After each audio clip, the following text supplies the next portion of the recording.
दोस्तों, क्या आपको पता है कि समस्त स्त्रियां गर्भवती किस श्राप के कारण होती हैं? अगर नहीं, तो हम आपको बताते हैं कि वह कौन से ऋषि मुनि थे जिन्होंने समस्त स्त्री जाति को श्राप दिया था कि वह आज के दिन से सभी स्त्रियां गर्भवती हो जाएंगी। इसे मैं आपको एक कथा के माध्यम से बताऊंगा। मित्रों, एक समय की बात है।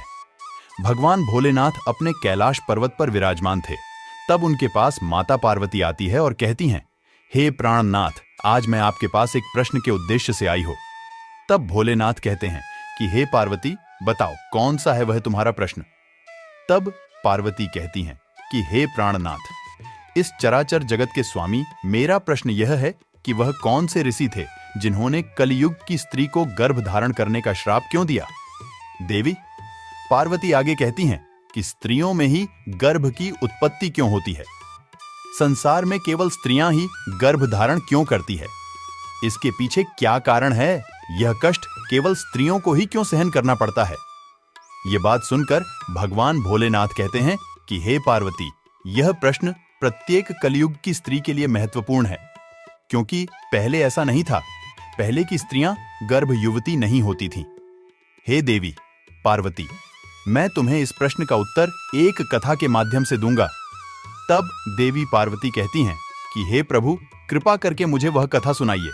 तब भगवान भोलेनाथ कहते हैं, ठीक है, मैं तुम्हें वह कथा सुनाता हूं, लेकिन इस कथा को तुम्हें पूरा सुनना होगा, क्योंकि आधा अधूरा ज्ञान हानिकारक होता है। दोस्तों, आप लोग भी महादेव के सच्चे भक्त हैं, तो कथा को पूरा सुनिए। कथा को आधा अधूरा सुनकर भगवान भोलेनाथ को नाराज करे। तब देवी पार्वती कहती हैं कि हे चराचर जगत के स्वामी भगवान भोलेनाथ, मैं इस कथा को पूरा सुनूंगी। तब भोलेनाथ कहते हैं कि इस कथा को सुनने मात्र से ही मैं सभी के 32 पाप नष्ट कर देता हूं। जो इस कथा का श्रवण सच्चे मन से करता है, उसका अवश्य ही उद्धार होता है। भगवान भोलेनाथ अब उस कथा को सुनाना प्रारंभ करते हैं और कहते हैं कि हे देवी पार्वती, एक समय की बात है, ब्रह्मदेव ने समस्त सृष्टि की रचना की है। ब्रह्मदेव ने अपने मन से तथा शरीर के पृथक पृथक अंगों से अनेक ऋषि मुनियों की रचना की है तथा अनेक सुंदर सुंदर अप्सराओं, गंधर्व तथा देवताओं की भी रचना की है। ब्रह्मदेव ने ही स्त्रियों को सौंदर्य और चंचलता प्रदान की है। परंतु हे देवी पार्वती, एक समय की बात है, ऋषि पुलस्त्य का जन्म ब्रह्मा के कान से हुआ। पुलस्त्य ब्रह्मा के मानस पुत्रों में से एक है। ब्रह्मा ने पुलस्त्य को अनेक प्रकार की विद्या प्रदान की तथा पुलस्त्य से के प्रकट होने का उद्देश्य उन्हें समझाया। फिर ब्रह्मा ने पुलस्त्य से को संसार के कल्याण के लिए तपस्या करने का उत्तम कार्य सौंप दिया। अम्मा की ही आज्ञा से सतयुग में महर्षि पुलस्त्य सुमेरु पर्वत के उच्च बिंदु पर तपस्या करने के लिए चले गए थे। पुलस्त्य वहां पर आश्रम का निर्माण करके घोर तपस्या करने लगे। भगवान भोलेनाथ आगे कहते हैं, हे देवी पार्वती, उसी समय अनेक गंधर्व देवता, दानव तथा अप्सराएं उस स्थान पर विचरण करने के लिए आया करते थे। उन सभी की दृष्टि पुलस्त्य से पर पड़ी, तो वे सभी उनकी पुलस्त्य से की तपस्या भंग करने की चेष्टा करने लगे। उन्होंने पुलस्त्य की तपस्या में अनेक बार विघ्न उत्पन्न करने का प्रयास किया। खेल खेल में अप्सराएं पुलस्त्य के तप को भंग करने का प्रयास करने लगी। तभी पुलिस ने क्रोध में आकर वहां पर उपस्थित सभी अफसर, राव और गंधर्व को यह चेतावनी देते हुए कहा कि आज के बाद जो भी प्राणी मेरे सामने आएगा और मेरी तपस्या में विघ्न डालेगा, वह गर्भ धारण करेगा। पुलस्त्य की ऐसी कठोर वाणी सुनकर समस्त अप्सराएं, गंधर्व आदि भयभीत हो गए और वहां से डरकर दूर भाग गए। भगवान भोलेनाथ कहते हैं कि हे देवी पार्वती, उसी समय पर्वत पर कर्णधार राशि वितरण बिंदु की कन्या हावी हुआ अपने माता पिता के साथ निवास करती थी। वह महर्षि पुलस्त्य के कहे गए वचन को वह नहीं जानती थी। एक दिन वह अपनी सहेलियों को खोजते हुए सुमेरु पर्वत के उस स्थान पर चली गई जहां पर ऋषि पुलस्त्य से तपस्या कर रहे होते हैं। भगवान भोलेनाथ कहते हैं कि हे देवी पार्वती, ट्रेन बिंदु की कन्या अपनी सहेलियों को पुकारते हुए महर्षि पुलस्त्य के आश्रम पर पहुंच गई। जब हावी हुआ महर्षि पुलस्त्य के सामने आकर खड़ी हो गई तो उनकी दृष्टि उस स्त्री पर पड़ी। महर्षि पुलस्त्य की दृष्टि पड़ते ही पुलस्त्य से के शराब का प्रभाव हबीब हुआ, पर पड़ने लगा। तत्काल ही उसका शरीर पीला पड़ने लगा और वह उसी क्षण गर्भवती हो गई। अचानक स्वयं के शरीर में इस प्रकार का विचित्र बदलाव देखकर हबीब हुआ अत्यंत घबरा गई। उतने में ही उसकी सखियां उस स्थान पर आ गईं तो हावी हुआ ने उसे उस घटना के बारे में बता दिया। फिर भी बुआ की सहेली है, उसे लेकर उसके पिता के पास चली गई। वहां जाकर हबीब हुआ ने अपने पिता को सारा वृतांत सुना दिया। अपनी पुत्री की यह बात सुनकर महर्षि रिटर्न बिंदु को बड़ा दुख हुआ। अब उन्होंने ध्यान लगा आकर सब कुछ देख लिया तो उन्हें पता चला कि महर्षि पुलस्त्य के द्वारा श्राप दिए जाने पर उनकी पुत्री गर्भवती हो गई है। इससे वे अत्यंत दुखी हो गए और तुरंत ही अपनी कन्या को साथ में लेकर वे सुमेरु पर्वत पर चले गए। भगवान भोलेनाथ आगे कहते हैं कि हे देवी पार्वती, वहां पर उन्होंने महर्षि पुलस्त्य को देखकर उन्हें नमस्कार किया और क्षमा याचना करने लगे। आरक्षित रण बिंदु कहने लगे, हे महर्षि, आप तो साक्षात ब्रह्मा जी के मानस पुत्र हैं। सारे संसार में आपकी कीर्ति है। आप परम दयालु और परम कृपालु हैं। आज मेरी पुत्री के द्वारा अपराध हुआ है, वह आपके द्वारा कहे गए कथन से अनजान भी। आप ही के श्राप के कारण आज मेरी पुत्री गर्भवती हो गई है। यह संसार की पहली स्त्री है जो गर्भवती बनी है, इसीलिए। हे मुनिवर, अब मेरी पुत्री से कौन विवाह करेगा? इसे तो कलंक लग जाएगा। इसीलिए मैं आपसे प्रार्थना करता हूं कि आप मेरी कन्या को पत्नी के स्वरूप में स्वीकार कीजिए। मेरी कन्या सर्वगुण संपन्न है, उसके मन में किंचित मात्र भी दोष नहीं है। यह सदैव ही आपकी सेवा में तत्पर रहेगी। भगवान भोलेनाथ आगे कहते हैं, देवी पार्वती, इस प्रकार से ऋषि तरण बिंदु ने आदर पूर्वक महर्षि पुलस्त्य से विनती की। तरण बिंदु के आदर सत्कार और स्तुति से महामुनि पुलस्त्य अत्यंत प्रसन्न हुए और हावी हुआ को दिए गए श्राप से उन्हें बड़ा दुख हुआ। फिर उन्होंने आश्रित शीतलन तरण बिंदु को आश्वासन देते हुए कहा, हे मुनिवर, मैं आपकी स्तुति से अत्यंत प्रसन्न हो। मेरे ही कारण तुम्हारी कन्या गर्भवती हुई है, इसीलिए मैं तुम्हारी कन्या को मेरी पत्नी के रूप में स्वीकार करता हूं। इसीलिए तुम अब चिंता ना करो। भगवान भोलेनाथ कहते हैं, हे देवी पार्वती, इस प्रकार से महर्षि पुलस्त्य ने ऋषि तरण बिंदु की कन्या हबीब हुआ को पत्नी के रूप में स्वीकार किया। तरण बिंदु की कन्या हावी हुआ महर्षि पुलस्त्य के साथ उनके आश्रम पर ही रहने लगी और दिन रात सच्चे हृदय से उनकी सेवा करने लगी।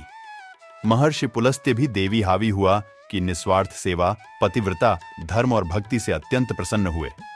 भगवान शिव आगे कहते हैं, हे देवी पार्वती, एक दिन पुलस्त्य से ने हावी बुआ से कहा, हे देवी, मैं तुम्हारी सेवा और भक्ति से अत्यंत प्रसन्न हूं, इसीलिए मैं तुम्हें मेरे ही समान पुत्र की प्राप्ति होने का वरदान देता हूं।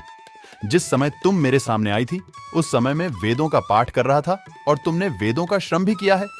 इसीलिए तुम्हारा पुत्र चारों वेदों में पारंगत होगा और समस्त संसार को वेदों का ज्ञान प्रदान करेगा। तुम्हारा यह पुत्र सारे संसार में विश्रवा के नाम से प्रसिद्ध होगा। भगवान भोलेनाथ आगे कहते हैं कि हे देवी पार्वती, फिर कुछ समय के उपरांत देवी हावी भुवा ने एक अंत गुणवान पुत्र को जन्म दिया। महर्षि पुलस्त्य के कथनानुसार उस पुत्र का नाम विश्रवा रखा गया। विश्रवा अपने पिता महर्षि पुलस्त्य के समान ही विद्वान, सत्यवादी और धर्म का पालन करने वाले थे। उनकी ख्याति संपूर्ण विश्व में हुई। उनकी कीर्ति और महानता को देखते हुए महर्षि भारद्वाज ने अपनी पुत्री का विवाह उनके साथ कर दिया।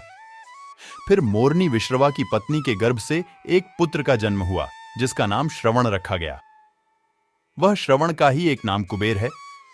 कुबेर जी ने ब्रह्मा जी को प्रसन्न करने के लिए कठोर तपस्या की और फिर कुबेर की तपस्या से होकर ब्रह्मदेव ने उन्हें वरदान दिया और उन्हें उत्तर दिशा का स्वामी तथा धरना अध्यक्ष बना दिया।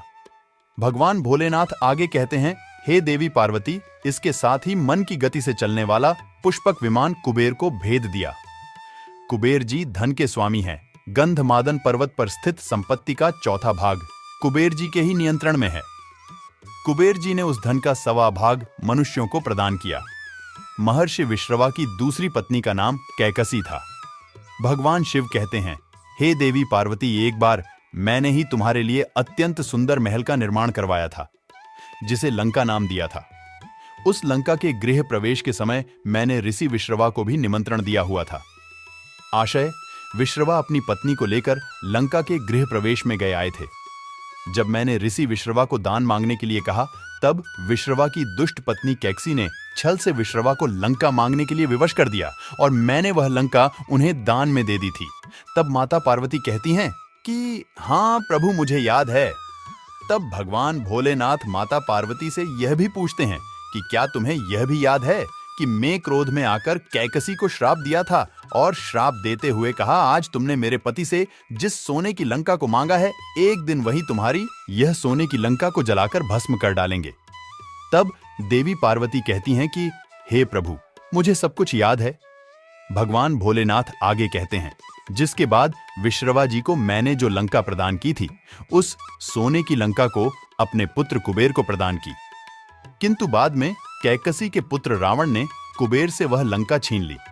लेकिन त्रेता युग में मेरे ही एक अवतार हनुमान जी ने उस सोने की लंका को जलाकर भस्म कर डाला था। भगवान भोलेनाथ आगे कहते हैं कि हे देवी पार्वती, इस प्रकार से महर्षि पुलस्त्य के श्राप के कारण संसार की स्त्रियां गर्भवती होती हैं। ब्रह्मा ने संसार के समस्त स्त्रियों को पुरुषों से भी अधिक सहनशील बनाया है। उनमें हर दुख को सहन करने की क्षमता पुरुषों से अधिक है। इसीलिए स्त्री की रचना करने में ब्रह्मा को सबसे अधिक समय लगा। गर्भ धारण करना यह स्त्रियों के लिए श्राप रूपी वरदान ही है। ब्रह्मा ने समस्त स्त्रियों के अंदर ममता और प्रेम का भाव डाल दिया, जिससे स्त्रियां अपने बालक का लालन पालन कर सकें। इस संसार में स्त्रियों की तुलना किसी से नहीं की जा सकती। स्त्रियां ही इस संसार का आधार है। इसीलिए इस संसार की सर्वश्रेष्ठ रचना स्त्री को ही कहा गया है। भगवान भोलेनाथ आगे कहते हैं कि हे देवी पार्वती, अब तो तुम्हें पता ही चल गया होगा कि आखिर वह कौन से ऋषि मुनि थे जिन्होंने स्त्रियों को गर्भवती होने का श्राप दिया था। तब देवी पार्वती कहती हैं कि हे प्राणनाथ, मुझे सब कुछ ज्ञात हो गया है। हे प्रभु, आपका इस प्रश्न का उत्तर श्रवण कराने के लिए मैं सदैव आपकी आभारी रहूंगा। तो मित्रों, इस प्रकार से महर्षि पुलस्त्य के श्राप के कारण ही संसार की स्त्रियां गर्भवती होती हैं। दोस्तों, आपको यह कथा कैसी लगी हमें कमेंट में अवश्य बताइएगा और इस वीडियो को ज्यादा से ज्यादा लोगों तक शेयर करिए ताकि उन्हें भी इस बात का ज्ञान हो सके। अगर आपने वीडियो को यहां तक देखा है तो कमेंट में हर हर महादेव लिख दीजिए। हर हर महादेव